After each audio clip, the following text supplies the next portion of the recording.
اللہم یہ ہم سبحانک اللہم میں پڑھنا ہے یا اللہ سلی.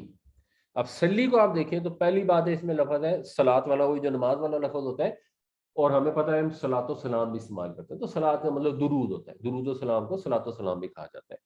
اور اہدینا ہم نے جو پڑھا تھا, اہدی کا مطلب ہے تو ہدایت دے, بالکل اہدی کے سٹرکچر پہ ہے سلی, تو رحمتیں بھیج. درود بھیجنے کا مطلب بیسیکلی ہوتا ہے, ہم جب کہتے ہیں درود بھیجتے ہیں تو ہمارا مطلب ہوتا ہے ہم اللہ سے درخواست کرتے ہیں کہ یا اللہ تو رحمت بھیج.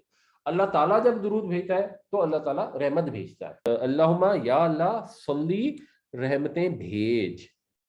کس پہ بھیج؟ اللہ محمد, محمد صلی اللہ علیہ وسلم پر. اللہ کا مطلب علیکم سے ہمیں معلوم ہے, وعلی آل محمد, اور محمد صلی اللہ علیہ وسلم کی آل پر بھی رحمتیں بھیج. آل سے مراد حضور کی اولاد بھی ہے, اور آل سے مراد سب فالوور بھی ہیں. جو نبی کریم صلی اللہ علیہ وسلم کو صحیح طریقے سے فالو کرتا ہے وہ آل محمد میں شامل ہے. جیسے قرآن شریف میں آل فرعون کا ذکر آتا ہے تو اس سے مراد کو فرعون کے 2-4 بیٹے نہیں تھے, اس میں تمام اس کے فالوور شامل تھے. تو یا اللہ محمد صلی اللہ علیہ وسلم پر اپنی رحمت نازل فرما, اور آپ کی آل پر بھی اپنی رحمت نازل فرما. کما, اچھا اس میں اب پھر ایک اور لفظ کاف ہی آ رہا ہے, اور یہ کاف جو ہے یہ شروع میں آ رہا ہے. جو بعد میں کاف آتا تھا اس کا تو مطلب تھا تیرا, جو شروع میں کاف آتا ہے اس کا مطلب ہوتا ہے کی طرح. ایک محاورہ ہے, زیادہ لوگوں کو نہیں پتا, عوام کل انعام, کہ عوام تو بھیڑ بکریوں کی طرح ہوتے ہیں, مویشیوں کی طرح ہوتے ہیں, کی طرح. اور ایک لفظ ہم اردو میں استعمال کرتے ہیں ماتحت. ماتحت جو نیچے ہو, ما بعد جو اس کے بعد ہو, دنیا و ما فیہا دنیا جو اس کے اندر ہو, ما ورا جو اس سے ہٹ کے ہو, یعنی ما کا مطلب ہے جو. تو کما ہو گیا جو کی طرح, یعنی جیسا کہ. کما جیسا کہ, صلیتا, یہ اب انعامتا ہم پڑھا ہے, انعامتا کا مطلب ہے تو نے انعام کیا, صلیتا کا مطلب ہے تو نے رحمت بھیجی. تو جیسا کہ تو نے رحمتیں بھیجیں علی ابراہیم, ابراہیم علیہ السلام کے اوپر, وعلی آل ابراہیم, اور حضرت ابراہیم علیہ السلام کی آل اولاد کے اوپر.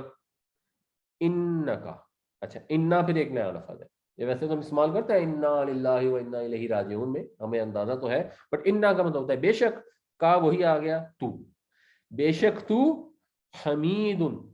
حمد کا مطلب ہوتا ہے تعریف, حمید وہی رحیم کا جو وزن ہوتا ہے اس پہ ہے حمید. رحیم ہمیشہ رحمت کرنے والا, حمید ہمیشہ جس کی تعریف ہو, جو خود بخود تعریف والا ہو.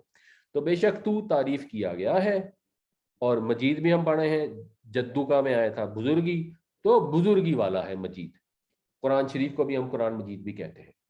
تو اللہم صلی علی محمد وعلی آل محمد کما صلیت علی ابراہیم وعلی آل ابراہیم انک حمید مجید.